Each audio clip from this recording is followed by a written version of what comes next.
Hello, everyone. This is Adam Meister, the Bitcoin Meister, the Disrupt Meister. Welcome to the One Bitcoin Show. Today is June the 18th of 2024. Do you remember what you were doing 2 years ago? Were you panicking during that Juneteenth crash that was going around now when Bitcoin went down to 18,000 and I was buying Bitcoin? You look like a fool now if you panic back then. Strong hand, long-term thinking. What a difference it long-term thinking. 2 years is all it took, okay? And now we're living the Vita Loca here. Oh, everyone thought it was crazy. Oh, it's 2022. Everything's falling apart. It's the summer. All these companies are going out of business that have nothing to do with Bitcoin. We're panicking.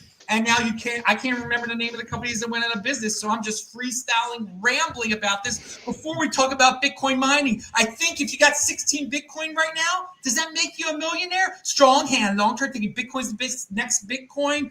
One day closer to an all-time high. Hello, my elite friends. We got a special guest here that I met in person because guess what? He's in motion. I'm in motion. We're in this city of Salt Lake City, Utah, baby. It is the in-motion capital of the freaking world where people go not to hate on each other, but to produce. This is where the productive people will be coming to, and I invite everybody to join here. And so Zach is linked to below. What he's going to talk about some exciting stuff. The Bitcoin meetup is linked to below. Everything is linked to below. So check it out. Also, FOMO21. They got me this shirt. It looks like an Orioles shirt, Baltimore Orioles, but it's a Bitcoin one. You could go to FOMO21.com. I'm sure he'll be retweeting this too.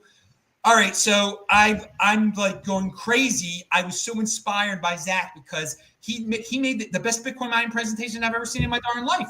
Because he explained how the Bitcoin mining can insert. If you live in a very cold area, if you're freaking Canadian, pay close attention, dude. Okay, because you could heat your place cheaper with this kind of Bitcoin miner than doing it the other way, depending on a few factors. So Zach, take it away. Say who you are, where you're coming from, your site, and just anything about the product and everything. Awesome. Yeah, thanks for that, Adam. Hey, I'm glad that we got to meet at the Salt Lake City Bitcoin meetup. It's great to have you there in the audience, asking some good questions. We had a great conversation. Hopefully we can capture some of that here on this live stream. I'm Zach Bomsta, a small town boy from Idaho, the youngest of 8, grew up in a big family. I'm an electrical engineer by trade, and my passion is in electrical hardware and embedded systems. My most recently discovered newfound passion is Bitcoin. Really dove in down the rabbit hole back in 2021, 2022, and have just been finding fun and exciting ways to really merge my two passions, electrical engineering with Bitcoin. And so naturally, Bitcoin mining is where I've been spending a lot of my time recently. I don't know how much detail you want me to go into, but let's just say, because I just love the fact that you've made these Bitcoin miners that can heat people's houses. I mean, they're little, they're comfortable, and explain. I mean, you had a program running in Montana where it actually worked, where you proved I guess describe the type of house where this works in, where it's located and what it exactly is. Yeah, maybe I can just back up real quick and just give a quick plug for really what's motivated me the most to do this. So, we all know Bitcoin. We all know and love Bitcoin for the decentralized technology that it is. Unfortunately, one of the scary truths that we don't love talking about as Bitcoiners is that Bitcoin mining has become extremely centralized. Just a few large publicly traded entities really controlling a lot of the Bitcoin hash rate. And as I fell down the Bitcoin rabbit hole and just fell in love with this decentralized technology, rules without rulers, not having to ask anyone for permission, I realized I was dismayed to discover that actually you do have to ask just some people for permission, in a sense, and there's not very many of them, and so we really need to focus on hyper decentralizing Bitcoin mining. And so, kind of going back to the Bitcoin white paper, where Satoshi Nakamoto actually talks in the white paper about getting heat out of Bitcoin mining and potentially heating homes with Bitcoin miners. And it was like, whoa, Satoshi, this was his original intention. It's put right there in the white paper. So let's go make it a reality. And started working on a couple of different projects and initiatives to try to really hyper decentralize Bitcoin mining. And so the first thing I did is I started out with a mission to make, Bitcoin miners have become these really big industrial machines that aren't very practical for heating a home with. They require 220 volts. They're extremely loud. They sound like a shop vacuum running 24/7. And so my first initiative was to develop some modular mining add-ons or some electrical circuit boards that you could modularly add on to your miner to make it so that your miner is more feasible to run in your home. The first project was making it so that these new modern miners could run from 120 volts. Right, most homes in North America don't have readily available access to 220 volts, and so the first thing was let's make these miners able to run off of 120 volts. And so I created a little circuit board called the Loki board that essentially allows your miner to hash from 120 volts. And then the next thing was, how do we cut down on noise? And so I designed a little circuit board called the Njord board that allows you to replace those really loud, annoying stock fans with an AC infinity fan. It's this large inline duct fan that was actually developed for growing marijuana indoors. It's a really quiet fan, well-engineered fan. You put this on the miner, replace those really loud stock fans with it. But now the problem you have is the Bitcoin miner can't control the speed of the AC infinity fan. So that's where my little circuit board comes in, where I developed a circuit board that allows the miner's control board to control the speed of the AC infinity fan. So you plug this Njord board into the miner, and then you plug the fan into the Njord board, and it gives you the ability to cool down these miners and do so in a non-intrusive, shrieking loud way. So yeah, that was my first foray into the space. Hey, let's go develop these little electronics boards that will allow people to mine in the home more easily. And then and those circuit boards are available, pivotalpleb.com. I'm sure you'll link it below. But that was really just the tip of the iceberg, right? First developing the tools, these little circuit boards that'll make this possible. But then the bigger vision here is, how do we get millions of homes running Bitcoin miners and heating their homes with Bitcoin miners?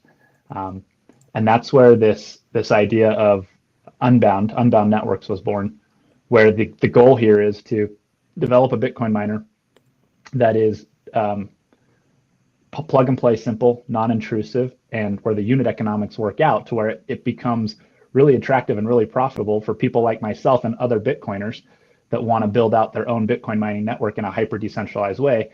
It allows them to go and start placing these miners in their friends and family, maybe pre-coiners' homes that don't know anything about Bitcoin but need heat in the winter. You go and start placing your miners in their homes and start heating their homes. We can get into the specifics of the numbers here, but there's some interesting energy arbitrage opportunities where there are certain regions in the United States and Canada where people that heat their home with Bitcoin miners can actually save money on their heating bill. Yes. while earning Bitcoin at the same time. Elaborate on that, please. That's very important.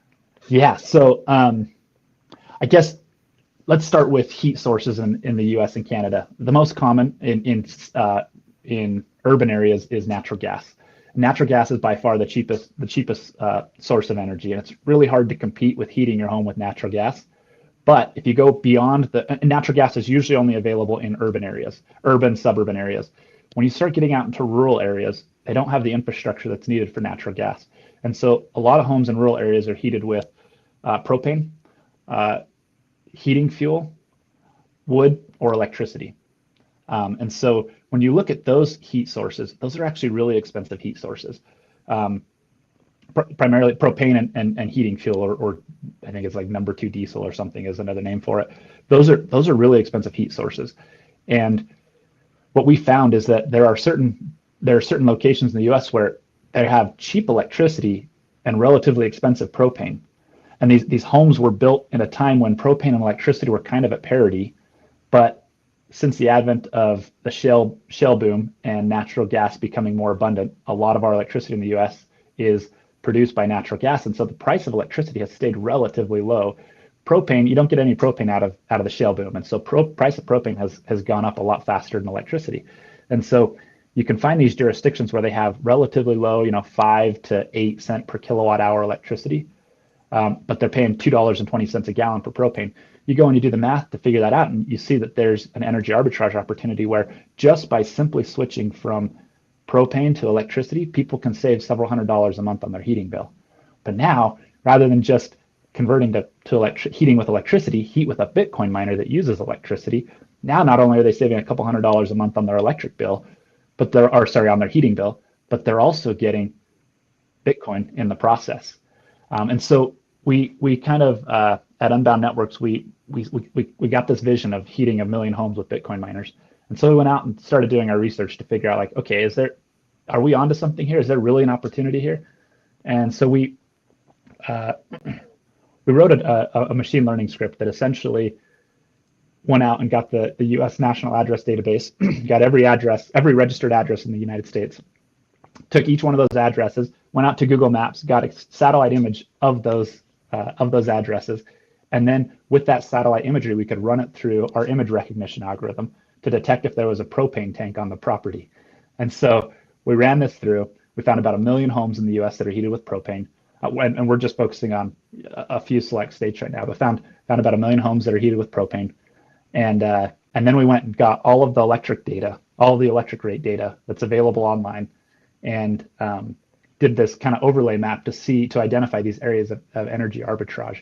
And there are a lot of areas. There are a lot of places in northern U.S. and Canada that makes a lot of sense to be heating, rural areas in particular, to be heating with Bitcoin miners instead of more traditional energy sources.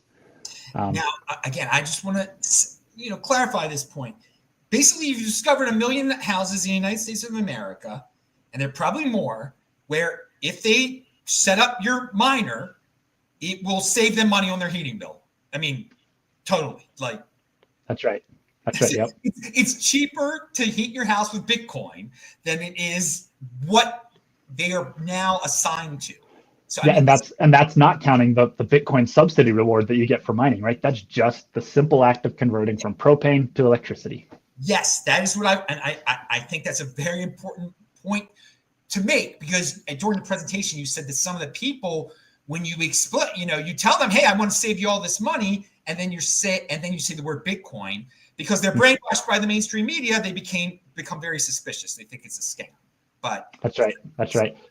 So you mentioned earlier this program in Montana that we're running. So we're running a pilot program, and my co-founder, he's a 5th generation rancher up in Montana, and he, when we kind of finally formulated our business plan and got this vision out on paper, he's like, all right, I'm going to go talk to every rancher buddy I know, and he starts calling up all his rancher friends, and the first several people he talked to were super interested, but then as soon as he'd say Bitcoin, they'd say, I knew there was a catch. You had me until you said Bitcoin, kind of thing. And so it's super frustrating, because it's like, I think that we unfortunately, I think Bitcoin just gets a bad rap for all the scams that have happened in the crypto space, and they don't understand that Bitcoin is totally different. And so we changed our pitch to say something like, we're the Airbnb of data centers. Like, essentially, you're renting out your home and your electrical infrastructure so that we can run a portion of our decentralized data center. And as soon as we say that, people didn't have to know anything about Bitcoin. They didn't have to be bitten by the orange, or they didn't have to be orange pilled or anything like that. As soon as we said that, and they realized they could save a couple $100 a month, every single person after that was like, how soon can I get one? I want to do this. I want to start heating I want to heat my house. I want to heat my chicken coop. I want to heat my horse arena. Just all sorts of fun excitement coming out of these pre-coiners. And so we realized, unfortunately, the Bitcoiner market, or the Bitcoin space, is still relatively small, right? We're still early. We're still a small percentage of the total population, total households in the U.S. And we realized that, if we can make a product and a pitch that's appealing to everybody, pre-coiner or Bitcoiner, we have a 10x, 100x the potential of scaling this thing to pre-coiner households. And so we started running this pilot program in Montana over this last winter. It was fairly small, about 30 homes that were heated with Bitcoin miners, and it was great. Only a small percentage of those 30 homes were actually Bitcoiners. The rest were what we like to call pre-coiners, and We got a lot of great feedback. They were ecstatic to be saving money. They were ecstatic that, and what was really interesting is they got really curious about, well, now wait a minute, tell me more about how you're able to heat our home with these machines. And we actually give them a little bit of kickback from the money we make, or the Bitcoin we make mining. And so that, curiosity peaks, and there's been several people from that pilot program that have been orange pilled, so to speak, because of this opportunity they had to learn more about Bitcoin and see the real effects of heating their home with it. Yeah, and the other thing that is important to, well, do you have one of them laying around there? I brought one up to the meetup. I don't have a full size one, but I do have this one. I have these little 3D printed ones that we were playing around with. They're super small, but this is like a quarter scale, but you can kind of see it. It looks like the top has come off on this little model here, but yeah. So this is the design of the heater. We literally just take it into a home, throw it in the corner of the house. Actually, we need about 4 or 5 of these. Just every home's a little different, but we expect about 4 or 5 of these per home, just distributed throughout the home, and they just put out this soft heat 24/7 as they mine Bitcoin. And so I went again. So it's bigger. They're going to be bigger, but at the same time, also you can keep your old system. You can unplug this at any time. That's right. Yeah, that's a good point to know. So the way that it works is we have people, they keep their propane furnace on, they keep their thermostat set to whatever temperature they want, and then we go and drop these miners in their homes, and these miners provide what we call the base load of heating needs, right? So it takes up maybe 80 to 90% of the heating needs, and then you have the propane heater furnace that's there to just kick on. If it gets, if it's a really cold night and the heaters aren't producing enough heat, propane heater kicks on and just takes up provides that last 10% of heat that's needed. So it's a very complementary system. They don't have to go in and do anything to their home. They don't have to, they're not having to reroute their HVAC system or any ducting or reroute any new power. It's literally just take it into a home, drop it, plug it in, and away we go. And as these provide heat, the furnace on time will be a lot less, and as they burn less propane, they save more money. Now, another thing that's important for your end of it, for the guy collecting the Bitcoin, and again, anyone. I mean, there's a lot of different ways people can make money off of this thing. I mean, someone could just buy a bunch of these from you, and then then he goes into people's houses and puts them everywhere, and he just keeps the Bitcoin for himself, or he lets them have a little bit, but they're happy, he's happy. I mean, or you yourself could directly sell it to people in their houses saying, hey, you're going to collect your own Bitcoin, you're going to save heat. This is just one, but something on your end that's important, or the person collecting the Bitcoin's end, is the colder the area, there's some places in North America that you need to have the heat on every month, correct? Yeah. Most places are not like that. So that's so issue also. You want to look, if you go look up weather zones, a weather zone map of the U.S., it's broken up into 5 different regions, and we're targeting regions 4 and 5. So 5 is like right along the northern border with Canada, your Minnesota, Wisconsin, Montana. But 4 dips down as low as central Utah, and takes us down really right through the middle of the U.S. Anything north of that, you're going to be needing heat, 5-6 months out of the year. Oh, yeah. And during the coldest months, you're going to need heat. I mean, these heaters run 24/7 to keep the house warm. So there's a nice opportunity there. Well, I mean, I was just being conservative, because I here now in Utah, yesterday and today happens to be cooler days. But during the summer, it's deadly hot. You're not turning on the dark. Right. I mean, it's people don't understand this. They think about cold, and it's during the winter it's cold and whatever. But during the summer, no heat will come on at all. And apartment buildings turn it off and everything. And speaking about apartment buildings or industrial size stuff, I mean, what I would do, all these ideas start popping into my head. Like, I thought of Williston, North Dakota, how they had to set up all those man camps up there when they started mining. Yeah. And, products, unexpected boom towns like that happen in America sometimes. And you would think that they would be up, and in cold places. And now actually in the I think they're dredging out the Port of Nome. There's going to be a tremendous product. You could make deals with governments where they just build their man camps, their temporarily man housing, and it's just heated with these Bitcoin miners, something like that. I don't know if you've thought about that at all. Yeah, no, it's surprising. We come across opportunities like that on a regular basis. Just opportunities that fall out of the sky, and like the sky's the limit here. There are so many mining for heat opportunities like that. What we're focused on right now for these, in these initial years of Unbound, we hope to eventually be able to expand and capitalize on all those opportunities. But really, our vision for these first few years is to be able to empower the Bitcoiners in the small communities to go and kind of do a blitz on their small community, and they become, that Bitcoiner that's saving everybody money in their small community. And part of the reason for that is, admittedly, myself and my co-founder both coming from small communities and kind of understanding how good things go really viral on a micro scale in small communities, right? Everybody goes to church, everybody talks at church on Sunday kind of thing. And when you're saving a couple $100 a month, it quickly spreads. The other reason, obviously, that we already stated was, it's those rural areas that don't have the cheap natural gas energy source. Yes. That it just economically makes sense. And so, just as an example, I called up a friend of mine from my hometown in Idaho, which, by the way, you talk about it being cold. It snowed there yesterday in Idaho, and it got down to 21 degrees in the night.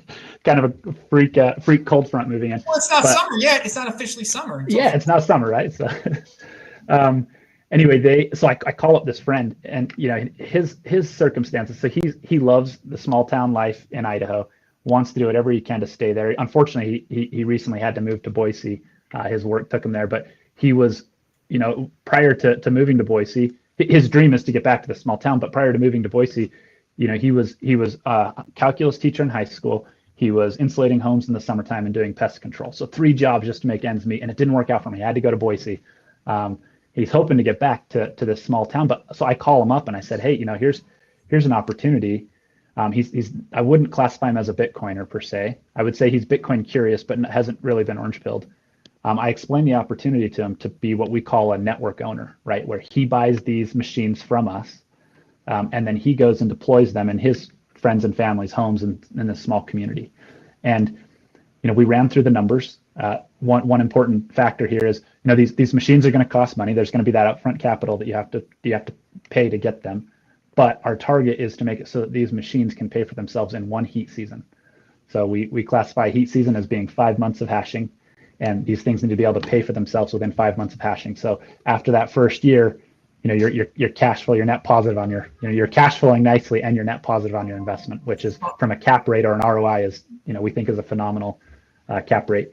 So I explained the numbers. We walked through the numbers. I happen to know that he had been eyeing this investment property, a rental unit he was going to buy in this small town. And so I said, hey, let's use, what would you be paying for the down payment on that property? We go through and we look at, what the investment metrics look like for that rental property. And then we said, okay, now let's say that instead of putting that money into a down payment on a rental property, let's say you put it into buying Bitcoin miners to heat people's homes with in the wintertime. And we did the math. We said, okay, you'll be able to buy this many miners. That's about 10 households worth of miners. Each household, like I said, takes 4 to 5, maybe 6, depending on the construction of the home, how big it is. But we'll say that down payment would be enough to outfit 10 homes with these Bitcoin miners. And then we walked through the numbers of what that would look like from a cash flow perspective. And he was ecstatic at the possibility of how much he could be earning with that same money he would have given to the bank for an investment, or for a down payment on a home. His cap rate was 10 times better, 1 year instead of 15 years. His cash flow was way bigger, and he was putting it into a hard asset like Bitcoin. That they're not going to be building any more Bitcoin like they are investment rental homes in Idaho. And so he was ecstatic, and it's funny, he multiple times that over the next couple months, he's just calling me, hey, when can I get these? Are they ready yet? I'm ready to start. Can we go this year? And hold on, we're still working on the pilot program. But once you run through the numbers and you see the potential, and the cool part is, he's like, oh man, I am confident I could place this in 10 homes in a week. He's like, and why would I stop there? there's 7,000 people in this small town we're from, all spread out around the valley. He's like, I could get this in 100 homes, no problem. And now he's looking at some serious cash to where, moving back home is now an option for him, because he can be that Bitcoin miner guy that, heats everybody's homes with Bitcoin heaters. Well, this is why I wanted you on the show today, because I'm really hoping that this is a niche market in the sense that you need to have a Bitcoiner in one of these towns already. Somewhere in Canada or the United States, there is a Bitcoiner like this in one of these small towns. But again, these are very small population. Bitcoiners are a very small percentage of the United States population. So we just got to stumble upon the magic dude who understands everything that you've said in this video already right away. Doesn't need marketing, doesn't need convincing, and is popular in his town and can scale this thing up to a town of 60 people or 70 people or 80 people or whatever, and make it real. Because I really care about small town people or anybody in America saving money on their heating bill. I don't care, take away the Bitcoin aspect of it. I don't care. But once they once they save on their heating bill, then the money saved they should use to buy Bitcoin, by the way.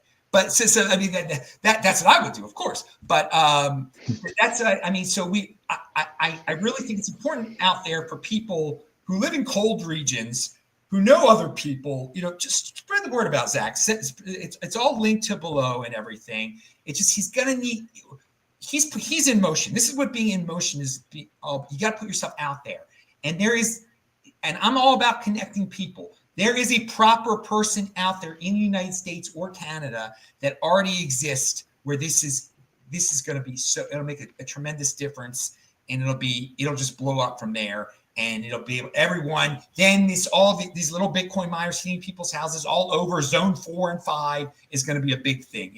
And it'll be great for Bitcoin. It'll be great for people saving money on heating their houses, which it's huge. It's really big. But this is the spark, and so just getting it out there, I don't know. You've been on some other shows and everything like that. I think you were, at least from what I did a little bit of research there. Yep. Anyway, so keep on getting out there. There's more you want to say there, so keep on going. I just wanted for the people out there that like, what can I do? I live in Miami. Well, wait a second. If you might know somebody who lives in Alberta, tell them about it. Okay. If you live in Alberta or wherever, Saskatchewan, get in touch. Come on, get in motion. You can save money on your heating bill. Period. With this thing, this is awesome. Yeah, and really, I would. It's awesome to get Bitcoiners engaged in heating their own homes, but again, if we're going to move the needle, remember this whole movement was rooted in wanting to hyper decentralize Bitcoin mining. The decentralized technology that we know and love in Bitcoin has centralized in mining, and so how do we hyper decentralize? Unfortunately, there's just not enough diehard Bitcoiners today that are willing to, go and buy these miners and heat their own homes. There's just not enough of us today to really make a difference in the global mining hash rate. But if we can scale this business model, we can scale this opportunity into pre-coiner homes. We're talking 400, 500, 600 exahash worth of untapped electrical infrastructure, waiting to be capitalized on in the form of heating homes with Bitcoin miners. So yeah, I want to add on to that, because I'm a master of FUD. I've heard FUD for 12 whatever, how long I've been, since 2013. And one of the favorite FUDs out there is China is going to rule all of Bitcoin mining, or one country is going to own. This helps combat that FUD. So I like it for that reason also, man. It really, if all of a sudden stories start popping up, rural Canada and America setting up Bitcoin mining. They can't say, well, China controls everything. It's in China, or it's in some other authoritarian country or whatever. And by the way, this have you talked to? I mean, again, I'm jumping ahead here a lot. I like that you're starting in Montana and everything. You're starting nearby, but I mean, there are other cold countries that need help. Norway, all these other. Have you had any European interest or anything like that? Yeah, my co-founder actually has some ties to Ukraine and Hungary, and he's been chomping at the bit. How soon can I go over there with a bunch of these miners? Like, let's go. And he's doing out all the numbers and showing that it's compelling over in in Europe as well. I mean, really, anywhere in the northern hemisphere, with rural populations, it makes sense. Yeah. I would think some of those Scandinavian countries would be, everything costs so much there that it's probably and with the wars that are out there now that threaten the stability of the heating market, let's just call it that, whether it be heated by oil or whatever natural resource that can be cut off by some crazy authoritarian country, that it would be, this would be cheaper for a lot of the people living. And also in those Scandinavian countries, you got to heat your house like at least 9 months a year. You got to know at least. And they have a they have ample hydroelectricity, right? Where the upfront investment of infrastructure has already been paid for and amortized over that. And so now the electricity is actually, there's areas where electricity is super cheap, similar to Idaho. Actually, Idaho has a ton of hydroelectric power, and so you have pockets where you have 4 cents per kilowatt hour because the hydroelectricity is just so cheap now. From what I understand, a lot of Scandinavian countries are that way as well. Okay, yeah. So I am no expert on this. I'm sure people that are watching from Norway and stuff will point out but I also know Norway has an oil national oil company or something. Everyone gets my point out there. Okay, like this is good for some dude living out in the middle of nowhere in some cold place. If you know some dude in a cold place in the middle of nowhere, inform them about, or do some more research into it. Contact Zach and everything. All right, you told me before the show you wanted to take it to a whole nother level. So take it to that other level now. Well, really, I think we actually already got to what I was hoping to. Just this point that it's one thing for a Bitcoiner to get excited and to start heating their home, or we see these really fun, exciting movements with like the BitAxe or the nerd miners, right? Where Bitcoiners say, hey, I want to help contribute in a small way, even if it's just buying this BitAxe and contributing 1 terahash to the network. That is awesome. I love seeing this movement and people engaging and taking that first step to get into mining from home. But we have to face the facts that if every Bitcoiner bought a BitAxe and did 1 terahash of mining, we're looking at a couple exahash worth of hash rate. That's awesome. That's a couple exahash added, the hyper decentralized exahash. But if we really want to move the needle, we've got to get on the scale of hundreds of exahash, right? And so it starts with, if you haven't looked at the BitAxe, if you haven't mined Bitcoin in your own home, that's the first step, right? Go out there, figure out how to start mining Bitcoin, whether you're buying a BitAxe, you're buying an old S9, or an S9 is one of the older miners that can run from 120 volts natively without needing any modifications to it. Go out and buy an old S9, or if you want a little more hash, go buy an S19, buy a Loki kit, figure out how to make it run. All of those are great steps to get started in learning how to mine Bitcoin.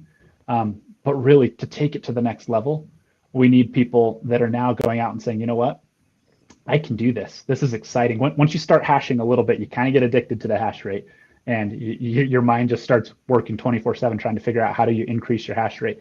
And I think that the next level is, okay, now we got to go out and we got to reach out to our friends and families, our pre-coiner friends that don't know anything about Bitcoin, would never in 100 years dream of putting a Bitcoin miner in their home. And we've got to kind of go and Trojan horse them by saying, hey, let me heat your home. Let me save you some money on your heating bill and put this miner in your home. When we start doing that, there are hundreds of times more people out there that know nothing about Bitcoin or would never consider putting a Bitcoin miner in their home than there are people that are somewhat open to the idea. And so we really got to rely on we really got to lean on the Bitcoin Maxi or diehard Bitcoiner community to say, you know what, if I want Bitcoin to stay strong and decentralized, like I'm going to take the steps today to figure out, one, take that first step of figuring out how to hash in my own home, but then two, how do I go out and actually turn this into what could be a very lucrative, profitable business, and heating your friends and family's homes. So. Now, I want to clarify a couple things here. So if you are just some Joe Schmo that has a house in one of these areas and you agree to this, all that's really going to happen is this machine is going to be installed in your house. And what else do you need? Do you need any? I mean, because I don't want anybody being scared off by technical stuff or anything like that. For me, the dream is like, yeah, you just drop off this machine in somebody's house and that's it. It heats their house. That's it. They don't need to, Does it need an internet? I mean, what some other basic things that it might. No, yep, good questions. Good questions. So yeah, once you acquire the equipment, we're designing them in a way that it's as plug and play simple as can be and as non-intrusive as can be. And so once you get the equipment, you go to your friend's home. We in the pilot program we've done in Montana, we go into the home, we kind of survey the home. Just you want to understand kind of the layout of the home so you can strategically place these heaters in the home. It's nothing too difficult. It's just like intuitive things that make sense. Like, okay, we have a long skinny home. We want one on one side of the home, one on the other side, and one in the middle type of thing, right? We figure out how do we want to distribute these heaters, but essentially think of them like high-tech space heaters. Like you literally just plug it in, and then you do need to get it connected to their router. We will shortly have an app that makes that extremely easy. Just click on the app, find the device, give it the router credentials, and away it goes. It starts hashing, and really that's about it. There's not a whole lot more complexity to it. Okay, that's what I like, because you said Bitcoiners should figure out how to learn how to Bitcoin mine at their house, but there's so much that is hard. I mean that's hard. So this is the easy thing. This is just plug and play, baby. And so so basically in North America or in the United States, did you see what percentage of people in cold regions do have internet connections? I mean, is it like 99.99, so you don't even have to worry about that? Yeah. Okay. Yep, that's right. It's luckily we can kind of ride on the coattails of the big connectivity effort to get everyone connected and online. Okay, yeah, that's a beautiful point there. That's already set in stone. I assume in many other developing nations that would be an issue, but of course those are not cold places usually. So just okay, very good. So anything else you want to that we forgot to talk about? Anything you want to say about Bitcoin in general? Yeah, just doubling down on what I already said. This is a fantastic decentralized technology, but it's going to need some help from everyday Bitcoiners like you and I to really try to break up this centralization of mining. Okay. And it's going to be a slow grassroots movement, but the beautiful thing about grassroots movements is that when they take hold, they are powerful. And so that's it'll take a little bit of time to develop, but it's going to be there. We're going to hyper decentralize the network and kind of change the status quo for Bitcoin mining. Okay, so you've given a very good summary on why everybody should retweet this and spread the word about you. Everything is linked to below. The link to your site, but you can say it again and say your Twitter again. That's all linked to below. But people, if you don't like China, the China controlling all the Bitcoin, or you don't like high heating bills, and if you want people and if you want to live in a rural area for cheaper now, even because I know there's a lot of Bitcoiners out there, they just want to get away from the big cities. Well, here you go. Or if you just want to mine some Bitcoin and you want to do it simply, these are reasons to spread the word about this and participate in this awesome. I mean, you're really innovating, and this is a really new thing. And there's so many people that try to say Bitcoin's a killer of the environment and all that. This is so sustainable. This is so good. This is the very definition of sustainable on so many different levels. You're getting rid of so much different waste in the system, whether it be a waste of money, a waste of resources. Just you say it again. You're the Airbnb and what? I love that. The Airbnb of data centers, right? Let's take the latent electrical infrastructure you have sitting in your house, and let's use it. And let's also take this heat that you're otherwise generating, that its only purpose it's serving is heating your home. Let's repurpose it so that it can not only heat your home, but also help support the greatest financial freedom technology we have in Bitcoin, right? And so it just makes a lot of sense. All right. One other thing, I know we're wrapping up here, but one other thing I just want to point out real quick. You mentioned a few times, like, oh, China owns the Bitcoin mining, or the FUD that's kind of around that. I won't go into all the details of my backstory on this, but your listeners can go and hear it on other podcasts with the Guy Swan or Pod 256. I've done a few different podcasts where I go and dive into the details, but essentially I founded a company that went on to become a public company at a $1.4 billion valuation. And after about 9 years of working on this company and working hand in hand with the FDA, a regulator came and shut us down overnight. Luckily, we were able to recover as a company, but they did a huge rug pull on us, shut us down, crippled our ability to sell our product overnight.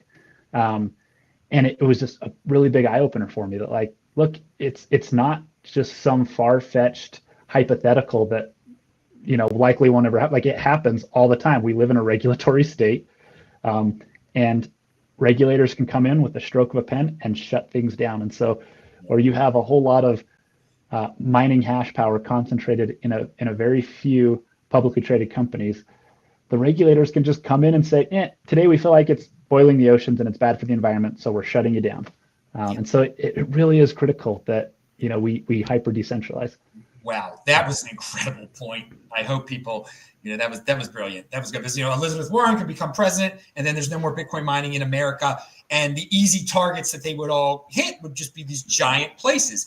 But you still would be able to do your thing on the side. And yeah. This is a really I think it's too politically expensive to come in and tell people they can't heat their homes, right? It's like, you're going to take away my source of heat. Like, it's just too much political capital to try to effectuate that. Yeah. She's the people that want to just destroy rich corporations. You know, they're not doing it exact. So that's where we're coming from on this here in terms of they're huge targets. The regulators are so whimsical; they can change their mind on so many different things, and it's always going to be to the big fish to make a big example of them, to scare everybody. But yep. This is a small little thing here. It's great insurance against things like that happening, but it is going to happen in certain. You know, I kept on talking about China. They've shut down the mining there before, and it'll happen in other countries. God willing, it will never happen in North America, but you never know. So, you know, all those big companies in Texas now, they might get a rude awakening one day, which would be unfortunate. But all the little dudes in Montana would still be doing their thing, which would be great for the Bitcoin network. And we do. You know, we don't want that FUD coming from people, or people being legitimately worried about, you know, all of a sudden a bunch of mining going offline and stuff. So you're doing a great thing in a really cool new way. Again, you know, for the people who can't read, say your information again, so they can just type it in right now and go there. Yeah. So pivotalpleb.com is the website where you can go to get the electrical circuit boards to modify your miners. Pivotalpleb.com, and then you can follow me on Twitter at zbomstaz, ZBOMSTAZ.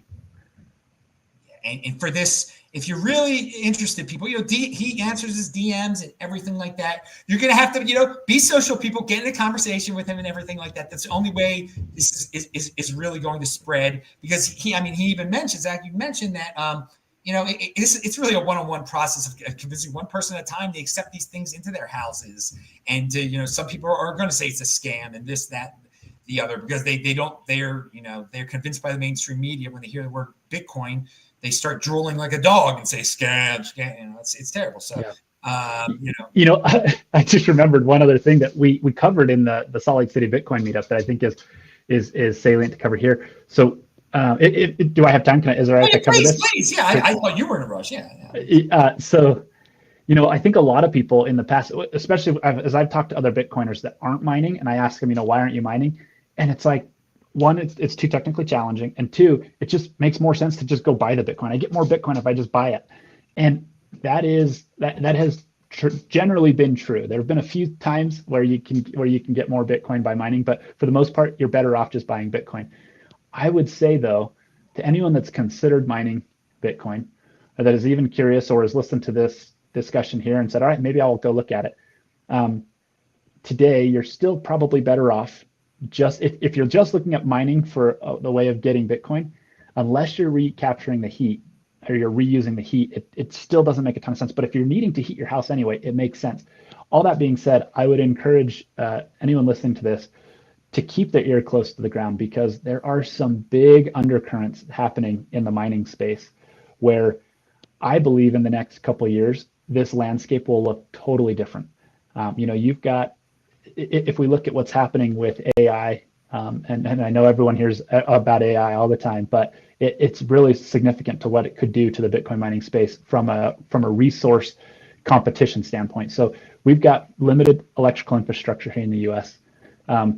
And there's just not much rack space for new Bitcoin mining capacity to come online or for AI to come online. And so you have these AI companies that are out there scrambling to get their hands on as much electrical infrastructure as they can, to the point where you have traditional Bitcoin mining companies like Core Scientific are going and entering into these billion-dollar contracts to provide electrical infrastructure and rack space to AI services, right? And so what does that do? Eventually, if this trend continues, it's going to kind of eat away at the, I guess, let me put it this way. If this trend continues, it will make Bitcoin mining more and more favorable for the little guys. As you have more and more AI companies start to bid up any available rack space and limit Bitcoin miners from being able to grow their Bitcoin mining operations. That's one front. And then the other front is, as Bitcoin miners kind of throw in the towel on Bitcoin mining and say, yeah, let's get into AI. It's more predictable, right? They can generate more predictable cash flows. As that happens, the Bitcoin mining hash rate will stop being dominated by these large publicly traded companies that do financial gymnastics and raise a bunch of debt to go and build out these huge mining facilities. They're going to stop doing that. And as they stop doing that, the hash price, the value that you get for running your little miner is going to start going up. And so I think in the next couple of years, we'll start to see, these small home miners home mining will become more lucrative and make a lot more sense for the little guys that are just reusing the heat that they already need anyway, and using that latent electrical infrastructure that is in high demand for the centralized miners, but not being used in the rural areas. So. Yeah, I love it, because again, it's just sitting there not being used. Let's use it. Let's make money off of it, or for whoever can utilize it. That is some of the beauty behind all of this thing. The Airbnb is such an apt analogy, right? Because if you look at what Airbnb did, you had these big corporations building these giant condos and hotels, trying to capture that demand for people that needed short-term shelter, right? Or short-term place to stay. Well, Airbnb said, hey, wait, we've got all this latent infrastructure and homes that are built that aren't being used. Let's give people an opportunity to capitalize on that latent infrastructure.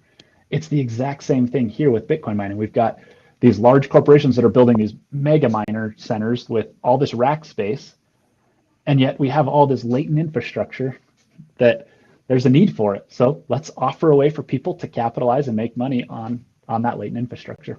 And by the way, I'm no AI or Bitcoin mining expert, but I think you are correct in terms of there's going to be some weird energy reconfiguration. The AI needs so much. There's going to be some weird stuff going on in the future. So it's really, and I am not right.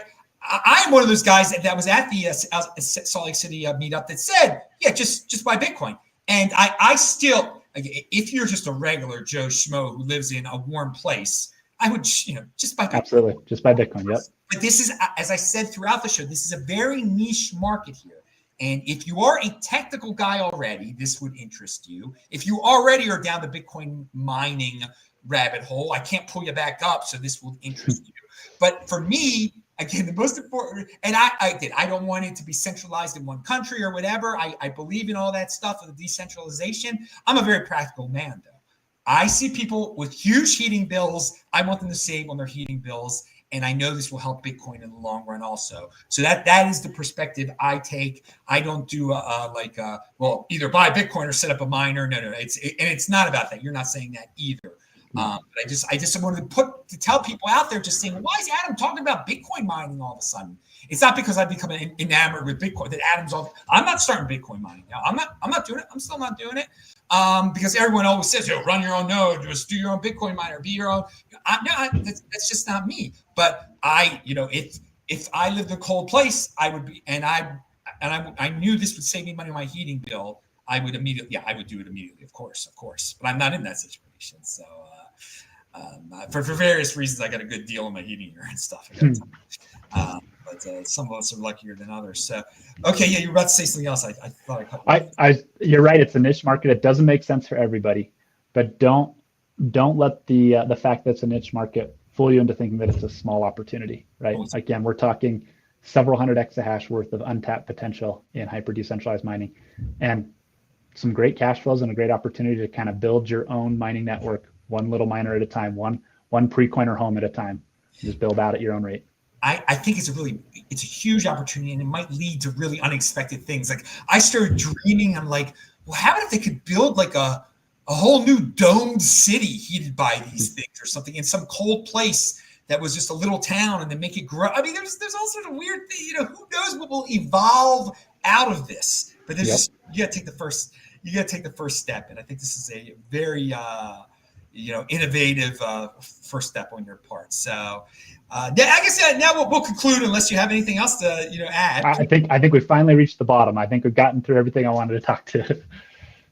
Yeah. I am glad you brought up that AI versus a Bitcoin energy thing, because you brought that up actually at the beginning of the SLC thing. So we went reverse here. It's very we did, didn't we? Compared to that presentation, for those of us that were there. Okay, everybody, you get Unique Beast here. You get the best guest in the freaking space. Zach is one of the best guests in the space, because he's a total Unique Beast original, and who knows how famous he will become one day. I had Steve.